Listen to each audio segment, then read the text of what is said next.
ਸਤਿ ਸ਼੍ਰੀ ਅਕਾਲ ਜੀ, ਸਵਾਗਤ ਹੈ ਤੁਹਾਡਾ ਸਾਰਿਆਂ ਦਾ। ਤੁਸੀਂ ਵੇਖ ਰਹੇ ਹੋ ਜ਼ੀ ਪੰਜਾਬ, ਹਰਿਆਣਾ, ਹਿਮਾਚਲ ਤੇ ਤੁਹਾਡੇ ਨਾਲ ਮੈਂ ਅੰਮ੍ਰਿਤਾ ਗਰਗ। ਤੇ ਅੱਜ ਇਸ ਖਾਸ ਪੇਸ਼ਕਸ਼ ਦੇ ਵਿੱਚ ਖਾਸ ਤੌਰ ਤੇ ਸਾਡੇ ਨਾਲ ਜੁੜਨਗੇ ਦਿੱਲੀ ਦੇ ਉਪ ਮੁੱਖ ਮੰਤਰੀ ਮਨੀਸ਼ ਸਿਸੋਦੀਆ ਜੀ ਤੇ ਉਹਨਾਂ ਨਾਲ ਗੱਲਾਂ ਬਾਤਾਂ ਕਰਾਂਗੇ ਤੇ ਜਾਣਨ ਦੀ ਕੋਸ਼ਿਸ਼ ਕਰਾਂਗੇ ਕਿ ਆਖਰ ਕਿਸ ਤਰ੍ਹਾਂ ਦੀ ਤਨਾਤਨੀ ਆਮ ਆਦਮੀ ਪਾਰਟੀ ਦੇ ਵਿੱਚ, ਦਿੱਲੀ ਸਰਕਾਰ ਦੇ ਵਿੱਚ ਤੇ ਕੇਂਦਰ ਸਰਕਾਰ ਦੇ ਵਿੱਚ ਚੱਲਦੀ ਆਈ ਹੈ। ਕਿੱਦਾਂ ਦੇ ਮੁੱਦੇ ਨੇ, ਕਿੱਦਾਂ ਇਹ ਮੁੱਦੇ ਸੁਲਝਣਗੇ, ਦਿੱਲੀ ਸਰਕਾਰ ਨੂੰ ਆਉਣ ਵਾਲੇ ਸਮੇਂ ਦੇ ਵਿੱਚ ਕਿੰਨਾ ਮੁਸ਼ਕਲਾਂ ਦਾ ਸਾਹਮਣਾ ਕਰਨਾ ਪੈ ਸਕਦਾ ਹੈ। ਦਿੱਲੀ ਸਰਕਾਰ ਦਾ ਜੋ ਮਾਡਲ ਹੈ, ਜਿਸ ਦੀ ਗਵਾਹੀ ਲਗਾਤਾਰ ਬਾਰ-ਬਾਰ ਆਮ ਆਦਮੀ ਪਾਰਟੀ ਭਰਦੀ ਆਈ ਹੈ। ਬੀਤੇ 2 ਸਾਲ ਕਿਸ ਤਰ੍ਹਾਂ ਕੱਢੇ ਨੇ ਆਮ ਆਦਮੀ ਪਾਰਟੀ ਨੇ, 2 ਵਾਰ ਦਾ ਉਹਨਾਂ ਦਾ ਕਾਰਜਕਾਲ ਕਿਸ ਤਰ੍ਹਾਂ ਦਾ ਰਿਹਾ ਹੈ, ਕਿਸ ਤਰ੍ਹਾਂ ਉਹਨਾਂ ਵੱਲੋਂ ਹਮੇਸ਼ਾ ਇਸ ਨੂੰ ਇੱਕ ਮਿਸਾਲੀ ਸਰਕਾਰ ਵਜੋਂ ਪੇਸ਼ ਕੀਤਾ ਜਾਂਦਾ ਹੈ। ਉਹ ਸਰਕਾਰ ਜੋ ਵਿਕਾਸ ਕਾਰਜਾਂ ਦੀ ਗੱਲ ਕਰਦੀ ਹੈ, ਉਹ ਸਰਕਾਰ ਜੋ ਹਮੇਸ਼ਾ ਵਿਕਾਸ ਦੇ ਮੁੱਦੇ ਤੇ ਚੋਣਾਂ ਲੜਦੀ ਆਈ ਹੈ, ਉਹ ਸਰਕਾਰ ਜਿਸ ਨੇ ਕਦੇ ਹੋਰ ਕਿਸੇ ਮੁੱਦੇ ਤੇ ਭਟਕਾਉਣ ਦੀ ਕੋਸ਼ਿਸ਼ ਨਹੀਂ ਕੀਤੀ। ਇਹ ਦਾਵਾ ਹਮੇਸ਼ਾ ਕੀਤਾ ਜਾਂਦਾ ਹੈ, ਇਹ ਦਾਵਾ ਹਮੇਸ਼ਾ ਆਮ ਆਦਮੀ ਪਾਰਟੀ ਵੱਲੋਂ ਕੀਤਾ ਜਾਂਦਾ ਹੈ, ਇਹ ਦਾਵਾ ਹਮੇਸ਼ਾ ਕੇਜਰੀਵਾਲ ਵੱਲੋਂ ਕੀਤਾ ਜਾਂਦਾ ਹੈ, ਇਹ ਦਾਵਾ ਹਮੇਸ਼ਾ ਮਨੀਸ਼ ਸਿਸੋਦੀਆ ਵੱਲੋਂ ਕੀਤਾ ਜਾਂਦਾ ਹੈ। ਤੇ ਹੁਣ ਪੰਜਾਬ ਦੇ ਵਿੱਚ ਜਦੋਂ ਆਮ ਆਦਮੀ ਪਾਰਟੀ ਦੀ ਕਿਸ ਤਰ੍ਹਾਂ ਦੀ ਭੂਮਿਕਾ ਰਹੇਗੀ, ਇਹ तमाम ਸਵਾਲਾਂ ਦੇ ਜਵਾਬ ਲੈਣ ਦੀ ਕੋਸ਼ਿਸ਼ ਕਰਾਂਗੇ। ਸਾਡੇ ਨਾਲ ਖੁਦ ਜੁੜ ਚੁੱਕੇ ਨੇ ਦਿੱਲੀ ਦੇ ਉਪ ਮੁੱਖ ਮੰਤਰੀ ਮਨੀਸ਼ ਸਿਸੋਦੀਆ जी। सर, सबसे पहले बहुत बहुत स्वागत है आपका जी मीडिया पर। Thank you so much. यहाँ पर आपसे ये भी जानना चाहूंगी, क्योंकि पंजाबी चैनल है, तो क्या आपसे मैं पंजाबी में बात कर सकती हूँ या फिर आप हिंदी में ही बात करेंगे सर? नहीं जी, आप पंजाबी में बात करिए। कहीं मुझे दिक्कत आएगी तो मैं आपसे रिक्वेस्ट कर लूंगा हिंदी में समझाने के लिए। जी बिल्कुल। तो सर सब तो मेरे जवाब हिंदी में होंगे जी। सब तो पहला ही तुहाडे तो जानना चाहांगे कि हमेशा केंद्र सरकार दा जिक्र आम आदमी पार्टी करदी आई है, बतौर दिल्ली सरकार तुसी जिक्र करदे आए हो, तो किस तरह दी तनातनी जो चलदी रहिंदी है। हमेशा ये कहा जांदा है कि किते ना किते कुछ ना कुछ निशाने साध दी जो है वो केंद्र सरकार रहिंदी है दिल्ली सरकार ते। इस तरह क्यों लगदा सर? देखिए, आज जो माहौल बना है और जो मोदी जी बिल लेकर आए हैं संसद में, जो इन्होंने कानून बनवाना के लिए बिल पास कराया है, इसको लेकर, इंटेंट को लेकर इनकी अब ये विवाद तो होगा, क्योंकि इनका जो मकसद है इस बिल को लाने का वो यही है कि ये घबरा गए हैं अरविंद केजरीवाल जी की लोकप्रियता से। आज वो जानते हैं कि अरविंद केजरीवाल जी ही ऐसे लीडर हैं जो मोदी जी की पॉपुलैरिटी को, मोदी जी को टक्कर दे सकते हैं देश में। ये बात भारतीय जनता पार्टी भी समझती है और मोदी जी भी समझते हैं। इसीलिए अरविंद केजरीवाल जी के काम को रोकने के लिए, ताकि वो काम ना कर पाए और उनकी पॉपुलैरिटी जो लगातार बढ़ती जा रही है उसको रोकने के लिए ये बिल लेके आए हैं। और बहुत ही अनकॉन्स्टिट्यूशनल बिल लेके आए हैं, जिसमें कहा गया है कि जो दिल्ली की चुनी हुई सरकार है, मुख्यमंत्री हैं, वो सरकार नहीं होंगे, बल्कि लेफ्टिनेंट गवर्नर जो हैं वो सरकार कहलाएंगे। और चुनी हुई सरकार के मंत्रियों को, मुख्यमंत्री को अपने सारे कामों की फाइल पहले एलजी साहब के पास भेजनी पड़ेगी, उसके बाद ही वो कोई कुछ कर पाएंगे। तो ये दोनों अनकॉन्स्टिट्यूशनल हैं और इसका मकसद, जैसा मैंने कहा, कि एकमात्र ये है कि मोदी जी असुरक्षित महसूस कर रहे हैं अरविंद केजरीवाल जी की बढ़ती लोकप्रियता के बीच में, और उनका मकसद यह है कि इसको रोक लिया जाए किसी तरह से। तो इस पे विवाद तो होना ही है कि अगर आप अनकॉन्स्टिट्यूशनल काम करोगे, आप संविधान के खिलाफ जाके काम करोगे, तो आम आदमी पार्टी तो उसके खिलाफ बोलेगी। आपके इस बयान की चर्चा भी काफी हो रही है सर, कि जब आपने कहा कि उनके ऑल्टरनेटिव के बतौर एक लीडर है जो देश में उभर रहा है, और इसी तरीके से इसीलिए उन्हें शायद दबाने की कोशिश की जा रही है। और आपसे ये भी जानना चाहेंगे, जिस तरह आपने जिक्र किया ये जो बिल पास हुआ, तो केंद्र की तरफ से ये भी कहा गया कि अगर भाजपा की सरकार बनती है, भाजपा के मुख्यमंत्री बनते हैं, तब हम पूरा कंट्रोल केंद्र को देने की तरफ भी अग्रसर हैं। लेकिन कोशिशें अभी से जा रही हैं सर। फिर लोकतंत्र का मतलब क्या है? लोकतंत्र में जो अवधारणा है, संविधान में जो लिखा हुआ है कि दिल्ली में एक चुनी हुई सरकार होगी और पुलिस, लैंड और public order, law and order के मुद्दों को छोड़कर, 3 मुद्दों को छोड़कर बाकी सारे मसलों पर, स्कूल बनवाने हैं, अस्पताल बनवाने हैं, मोहल्ला क्लिनिक बनवानी है या बसें लगवानी हैं, इन सबके फैसले अरविंद केजरीवाल जी को दिल्ली की जनता ने लेने का अधिकार दिया है। अब आपको मैं उदाहरण से समझाता हूं। अभी किसानों का आंदोलन हुआ, पुलिस ने कहा, साहब, केंद्र सरकार ने कहा कि दिल्ली के स्टेडियम्स को जेल बना दीजिए। मौजूदा रिजीम में, जो अब इस कानून के लागू होने से पहले था, उसमें अरविंद केजरीवाल जी के पास ये पावर थी कि वो डिसीजन ले सकते थे कि अपने स्टेडियम्स को जेल बनने देना है कि नहीं बनने देना है। उन्होंने किसानों के हक में फैसला ले लिया, जो पंजाब से किसान आए हुए थे उनके हक में फैसला ले लिया कि मैं अपने पंजाब के किसानों के लिए जेल नहीं बनाऊंगा, दिल्ली में स्टेडियम्स को जेल में नहीं बदलूंगा। यही फैसला अगर इस रिजीम में, इस कानून के बाद लेने की जरूरत पड़ती है, तो वो फाइल एलजी साहब के पास जाएगी और एलजी साहब कभी भी केंद्र सरकार के मंशा के खिलाफ फैसला नहीं लेंगे। फिर दिल्ली की चुनी हुई सरकार का मतलब क्या रहेगा? अगर पंजाब से आए किसानों को जेल में डालने के वक्त आएगा, अरविंद केजरीवाल जी कहेंगे मैं नहीं डालने दूंगा, अननेसेसरी हम किसान भाई अपना हक मांगने आए हैं। मोदी सरकार कहेगी कि डालना है। और खुद मीनाक्षी लेखी जी जिन्होंने इस बात का जिक्र किया इस बिल को पास कराने में संसद में कि केजरीवाल जी ने किसानों के पक्ष में ऐसे फैसले लिए हैं, ये इनको नहीं लेने चाहिए थे, नहीं ले सकते थे, ये ऐसा कानून ये लेके आए हैं, खुद मीनाक्षी लेखी जी ने माना है।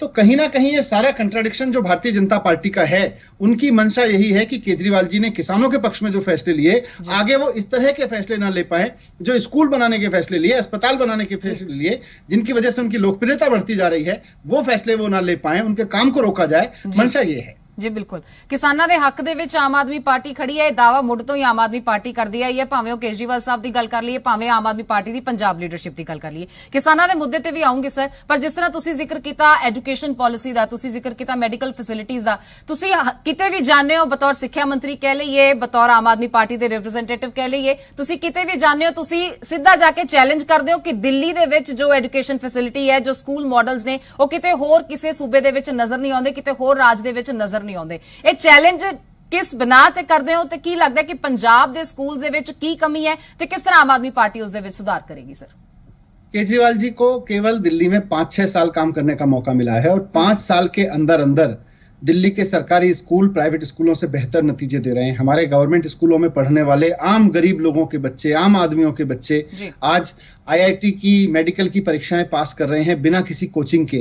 ये अगर 5 साल में दिल्ली में हो सकता है तो कांग्रेस या भारतीय जनता पार्टी जहां 15-20 साल से सरकार में रही हैं, वहां क्यों नहीं हुआ? मोदी जी 15 साल गुजरात के मुख्यमंत्री रहे, वहां उन्होंने नहीं किया। आज केजरीवाल जी ने 5 साल में करके दिखा दिया तो बोले अब केजरीवाल जी की सरकार नहीं रहेगी, एलजी करेंगे। अरे एलजी से करवाना है या भारतीय जनता पार्टी के नेताओं से करवाना है तो उन राज्यों में करा लो ना जहां पे आपकी सरकारें, वहां करके दिखाएं। इसीलिए मैं चुनौती देता हूं बार बार कि केजरीवाल जी का जो विजन है, जो मॉडल ऑफ गवर्नेंस है, वो अपने आप में इन लोगों की नींद उड़ा चुका है। आज केजरीवाल जी जब बैठते हैं, सोचते हैं किसानों के हित में फैसला लेना है, शिक्षकों के हित में, पढ़ने वाले बच्चों के हित में फैसला लेना है, इलाज कराने वाले लोगों के हित में फैसला लेना है, तो उसको करके दिखाते हैं। ये लोग कहीं बात करते हैं, बाद में जनता पूछती है क्या हुआ, कहते हैं हमने जुमला करा दिया।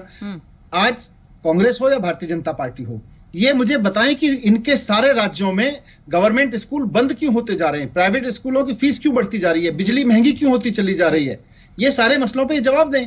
जी, स्कूलिंग दी सर तुसी गल करदे हो, तुहाडे तो मैं एक सवाल बहुत शॉर्ट दे विच पूछना चाहूंगी। जो बच्चे आज भारत दे वक्-वक् सूबियां दे विचों, हालांकि आम आदमी पार्टी दी गल करिए तां दिल्ली दे विच सरकार है, पंजाब दे विच मेन फोकस है, होर सूबियां दे विच भी तुसी काम कर रहे हो, तां जे गल उन्हां स्टूडेंट्स दी करिए जो बाहर जांदे ने, सिक्ख्या दी क्योंकि गल कर रहे हैं, टेक्निकल एजुकेशन दी गल कर लईए, आपां रोजगार दी गल कर लईए, वो स्टूडेंट्स जो यही सोचते ने कि मैं वड्डा होके कैनेडा जाना है, मैं बाहर पढ़ना है, मैं अमेरिका जाना है, मैं आस्ट्रेलिया जाना है, जिन्हां दा मोटिव ही है, उन्हां दे माइंडसेट नूं किद्दां बदलेगी आम आदमी पार्टी? नहीं, कोई भी हमारा बच्चा देश के क्या दुनिया के किसी भी कोने में सक्सेसफुली जाके काम कर रहा है तो अच्छी बात है, लेकिन अगर दिल्ली में हमने देखें तो हमने इस तरह के पाठ्यक्रम शुरू किए हैं, इस तरह के कोर्सेज शुरू किए हैं जिससे दिल्ली में बच्चे रुके, दिल्ली में लोग सिर्फ नौकरियां करने के पीछे ना भागे बल्कि अपना भी काम शुरू करें और 4 लोगों को नौकरियां भी दें। ये मॉडल केजरीवाल जी ने डेवलप किया यहाँ पे दिल्ली में और सक्सेसफुली काम कर रहा है। आज हमारे कॉलेजेस से, स्कूल से निकलने वाले लड़के लड़कियां नौकरियां भी करते हैं, अच्छी नौकरियां भी पे जाते हैं और दुनिया के शहरों में जाते हैं, लेकिन अपने देश में दिल्ली में रह के भी अपना रोजगार शुरू कर रहे हैं और 10 और लोगों को नौकरियां दे रहे हैं। उस तरह के मॉडल पे भी हमने सक्सेसफुली काम करना शुरू किया है और उसके नतीजे आ रहे हैं। यही मॉडल मोदी मॉडल में कहीं नहीं है। मोदी जी के पास आज इस तरह का कोई मॉडल नहीं है, बीजेपी के पास आज इस तरह का कोई मॉडल नहीं है, कैप्टन साहब के पास आज इस तरह का कोई मॉडल नहीं है जहां वो ये कह सके कि हमने अपनी एजुकेशन को यहां लाके खड़ा कर दिया है। इसी बात से ये लोग घबराते हैं, इसी लोग से इनको डर लगता है कि ये केजरीवाल जी की इसी वजह से आज हिमाचल में केजरीवाल जी गए नहीं, लेकिन वहां भी म्युनिसिपल कॉर्पोरेशन में, वहां गांव में वोट मिल रहा है। सूरत में कितना जबरदस्त वोट पड़ा। आज लोग मोदी मॉडल की बात नहीं कर रहे क्योंकि मोदी मॉडल की हवा निकल चुकी है, लोग जान चुके हैं मोदी मॉडल एक जुमला था। केजरीवाल जी का मॉडल लोगों की जिंदगी में बदलाव ला रहा है, इसको स्पेस मिल रहा है आज चारों तरफ। ठीक, दिल्ली की गल करिए सर, तो फुल टेन्योर दूसरा जो है वो चल रहा है जो कि बहुत जल्द पूरा हो जाएगा। पंजाब दे विच दूजा चांस तुहानूं मिलण जा रहा है। 2022 दीयां विधान सभा चोणां साडे सिर ते ने, की तैयारी है आम आदमी पार्टी दी, की परस्पेक्टिव लेके तुसीं पंजाब दे लई चल रहे हो? आम आदमी पार्टी की पूरी तैयारी है क्योंकि भारतीय जनता पार्टी ने आज पंजाब के किसानों को जिस तरह से धोखा दिया है, कैप्टन साहब ने जो वादे किए थे जो अपने चुनावी वादे किए थे उनमें से एक भी वादा उन्होंने पूरा नहीं किया। लोग दुखी हैं, रोजगार से लेके, बिजली से लेके, पानी से लेके, शिक्षा स्वास्थ्य के लेके, हर चीज पे लोग आज ये उम्मीद लगा के देख रहे हैं कि भाई दिल्ली के लोगों ने जिस तरह से अपना मुख्यमंत्री चुना और दिल्ली के चुने हुए मुख्यमंत्री ने जिस तरह से काम किया, वही काम हमें अब पंजाब में भी चाहिए। और अब की बार चुनाव में पूरी तरह से लोग केजरीवाल मॉडल को वोट कर रहे हैं। सर, सी वोटर सर्वे को लेकर बहुत गहमागहमी अभी देखी गई और ये भी कैप्टन अमरिंदर सिंह ने कहा कि यही सी वोटर सर्वे है जिसने आम आदमी पार्टी को पिछली बार शायद 100 से भी ज्यादा सीटें दिलाई थी, लेकिन वो 100 सीटें आज नजर नहीं आ रही हैं। और इस बार भी उन्होंने यही दावा किया है कि ये सी वोटर सर्वे मैं नहीं मानता। बहुत अच्छी बात है, कैप्टन साहब ना माने। जितने कैप्टन साहब गुमान में रहेंगे, जितना कैप्टन साहब इस अहंकार में रहेंगे कि मैं बहुत अच्छा हूं और मेरी सरकार बहुत अच्छी चल रही है, अब उनके पास समय नहीं है। पंजाब की जनता बहुत तेजी से उनको हटाने का मूड बना रही है, तो आगे अब देखिए वो रहें इस भ्रम में, अच्छा है। ठीक है, वो तो ये भी कहते हैं कि हमने 85% मैनिफेस्टो के जो वादे किए थे वो पूरे कर लिए हैं। सर, ये भी भ्रम है? फिर जनता के बीच जाके गिनाए ना क्या कौन कौन से वादे पूरे किए। जनता के बीच जाएं जरा, जनता लेके मैनिफेस्टो ढूंढ रही है उनको। कैप्टन सरकार ये भी दावा कर दिया सर कि होर कोई सरकार नहीं है जो इस तरह लेखा जोखा दवे, अस तां जनता दे विच बह के सवालों के जवाब दे के आए हैं। ठीक है, बहुत अच्छा है। तो कैप्टन साहब भी चुनाव के मैदान में जाएंगे, लोग उनका मैनिफेस्टो लेके बैठे हुए हैं। बहुत सारे वादे उन्होंने किए थे पिछले चुनाव में जी। और इसीलिए बार बार मैं आपसे कह रहा हूं कि आज क्रेडिबिलिटी के मसले पर, चाहे वो मोदी जी के पॉपुलरिटी के मसले पर मोदी जी के विकल्प के रूप में खड़े हों, या किसानों के मुद्दे पे साथ में खड़े हों ईमानदारी से, या लोगों के, जिन लोगों ने उनको चुन के मुख्यमंत्री बनाया, उन लोगों के काम करने के लिए, उनकी बिजली पानी सस्ते करने के लिए, उनके स्कूल अस्पताल करने के लिए खड़े हों। अरविंद केजरीवाल जी से ज्यादा क्रेडिबिलिटी आज किसी नेता की नहीं है पूरे देश में।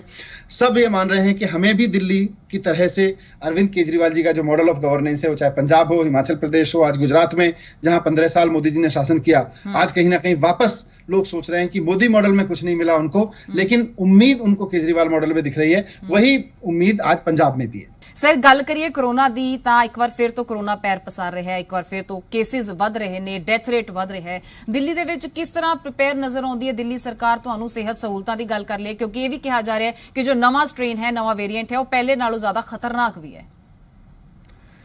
अभी ये सब रिसर्च का विषय है और एक्सपर्ट इसको रिसर्च कर रहे हैं कि ये वेरिएंट दूसरे से कितना, पिछले वाले से कितना खतरनाक है, उसकी स्थिति क्या है। But as a government, as an administrator, हम लोग पूरी तरह से तैयार हैं इस तरह की किसी भी सिचुएशन से निपटने के लिए। जब कोई तैयारी नहीं थी और कोरोना अचानक आया, उस वक्त भी हमने बहुत शिद्दत से काम किया और बहुत मेहनत से काम करके उसको मैनेज किया। तो अभी तो बहुत लर्निंग्स हैं, बहुत तरह की चीजें हम अपना इंफ्रास्ट्रक्चर से लेके और हमारा एक्सपीरियंस तक सब कुछ आगे बढ़ा है। तो I think things can be handle very well. ठीक है सर, स्टूडेंट्स, टीचर्स, पेरेंट्स सब इंतजार कर रहे हैं कि स्कूल कदों खुलणगे, क्योंकि उन्होंने ये लगता है कि उन्होंने जो मौलिक अधिकार है सिक्ख्या का किते ना किते हो उस तो वांझे रह रहे हैं, उन्होंने तो खुंज रहा है। बच्चे ये भी कह रहे हैं, या बच्चों को कह लिए थोड़ी जी मौज है, पर पेरेंट्स ते टीचर्स का कंसर्न बहुत वधिया होया दिल्ली दे विच। की इस नूं लेके सरकार सोच रही है, की प्लानिंग है अगे स्कूल खोलने को लेके? नहीं, हमारी पूरी तैयारी है, हम पूरी तैयारी के साथ और सारी स्थिति पे नजर रखे स्कूल खोलेंगे। अभी तो बच्चों का एग्जाम पीरियड चल रहा है और प्रैक्टिकल्स चल रहे हैं, एग्जाम चल रहे हैं। प्रैक्टिकल और एग्जाम जब तक खत्म होंगे उस वक्त की स्थिति बताएगी कि अब आगे स्कूल कब और किस रूप में खुलेंगे। ठीक है, तो सर उम्मीद ये करिए कि हुण नवे सैशन दे नाल स्कूल्स खुल जाणगे, क्योंकि बच्चे बहुत बेसब्री दे नाल इंतजार कर रहे हैं। ते जेडे भी दर्शक अज तुहानू जी मीडिया के माध्यम राही वेख रहे होंगे, शायद इस सवाल का जवाब हो थोड़ा जा क्लीयर चाहते हैं। नहीं, अभी क्लियर किसी के लिए हो नहीं सकता है अभी तो, क्योंकि एग्जाम चल रहे हैं और प्रैक्टिकल चल रहे हैं। तो एग्जाम और प्रैक्टिकल के बाद जब 10 जून को एग्जाम खत्म होंगे, पूरे सीबीएसई के एग्जाम खत्म होंगे और बाकी प्रैक्टिकल एग्जाम खत्म होंगे, उस दौरान क्या स्थिति रहेगी उस पर कुछ निर्णय लिया जाएगा। क्योंकि स्थितियां, कोविड की स्थितियां रोज बदलती हैं और उस बदली हुई परिस्थितियों के हिसाब से स्कूल खोले या बंद रखे जाएंगे। ठीक है सर, पार्टी की गल की जाए तो बहुत एक स्ट्रोंग कह सकते हैं कि ऑप्शन वजों तुसी आए, बट उस तो बाद गल रह नहीं गई, क्योंकि पार्टी दे विच ही शायद बहुत ज्यादा पाटो धड़ हो गई, बहुत ज्यादा डिफरेंसिस आ गए। शायद कुर्सी का लालच सी कि किसी ये भी तुहाडे तो जानना चाहूंगी, ते ये भी जानना चाहूंगी कि जो वड्डे चेहरे पार्टी तो वख होए कि उन्होंने मनाउण दी कोशिश दे विच है आम आदमी पार्टी के, उन्हां दे नाल किसी तरह का राबता कायम कर रहे हो? देखिए, पार्टी से ज्यादा विजन इंपॉर्टेंट होता है, मिशन इंपॉर्टेंट होता है। आज अरविंद केजरीवाल जी का जो मिशन है, जो उन्होंने दिल्ली में करके दिखाया है, वो देश में किसी पार्टी ने करके नहीं दिखाया है। एक आदमी आया या एक आदमी गया, उसको जनता इतना तवज्जो नहीं देती है जब इसको देती है कि ये आदमी आया, इसको मौका दिया, इसने किया क्या। आज अरविंद केजरीवाल जी सत्ता में आए तो उन्होंने जो 5 साल में करके दिखाया, भारतीय जनता पार्टी या कांग्रेस जैसी पार्टियां 25-25 साल सरकार में रह के नहीं कर पाई हैं। ये एविडेंस है, ये इस बात का एविडेंस है कि दिल्ली को छोड़ के बाकी सब जगह सरकारी स्कूल बंद होते चले जा रहे हैं और लोग पूछ रहे हैं कि हमारे यहाँ सरकारी स्कूल बंद क्यों हो रहे हैं, दिल्ली में क्यों अच्छे हो गए। लोग पूछ रहे हैं कि दिल्ली की 2/3 आबादी को अगर बिजली फ्री मिल सकती है तो पंजाब के लोगों को फ्री क्यों नहीं मिल सकती है। अगर दिल्ली की महिलाओं को ये बस की टिकट फ्री मिल सकता है, शुरू से इस तरह से अरविंद केजरीवाल जी कह सकते हैं, पानी इस तरह से अच्छा मिल सकता है, सड़कें इतनी अच्छी मिल सकती हैं, दिल्ली में 24 घंटे बिजली आ सकती है, तो पंजाब में क्यों नहीं आ सकती है। ये सारे सवाल कहीं ना कहीं लोगों के जहन में हैं। लोग जब आगे बढ़ते हैं, किसी पार्टी को या किसी लीडरशिप को देखते हैं तो इस रूप में देखते हैं, और आज केजरीवाल जी का मॉडल इसी बात का एक आंसर है। जी बिल्कुल, ये जवाब और सवाल का सिलसिला सर आपसे भी हो सकता है, क्योंकि आप सरकार बनाने का दावा करते हैं तो पंजाब की जनता आपसे भी पूछेगी। मेरा एक आखिरी सवाल आपसे ये है कि 2017 की बात करें, आज 2021 में हम खड़े हैं, 2017 में आपको पंजाब प्रभारी की जिम्मेदारी भी सौंपी गई। जाहिर है कि उस तौर पर आपने पंजाब को काफी अच्छे से समझा, जाना, कमी कहां रह गई ये भी आपसे जानना चाहेंगे। और आज चूंकि 5 साल बाद हम खड़े हैं तो इस पड़ाव पर आप क्या चेंज मानते हैं मेजर आम आदमी पार्टी में कि 2017 के बाद 2022 में अब हमें विक्ट्री मिलेगी। पंजाब के एक एक वोटर का बहुत शुक्रिया कि जिन्होंने आम आदमी पार्टी जैसी नई पार्टी को पहले ही दौर में 4 सांसद दिए, पहले ही विधानसभा में इतनी बड़ी संख्या में विधायक आम आदमी पार्टी के चुनकर भेजे। कोई जनता एक नई पार्टी पर इस तरह का भरोसा करे, ये बहुत बड़े दिल की बात है, ये बहुत बड़ी उम्मीद की बात है, और जनता और उस लीडरशिप के बीच एक बहुत भरोसे के रिश्ते की बात है। वो भरोसा लोगों ने रखा हम पर। पहले ही विधानसभा चुनाव में अचानक प्रमुख विपक्षी दल बना के बिठा देना किसी भी पार्टी के लिए बहुत सौभाग्य की बात होती है। मुझे लगता है यही सिलसिले को देखते हुए आज पंजाब के लोग भी केजरीवाल जी की गवर्नेंस मॉडल को लीडरशिप के रूप में देख रहे हैं और उसको जगह देंगे अपने बीच में।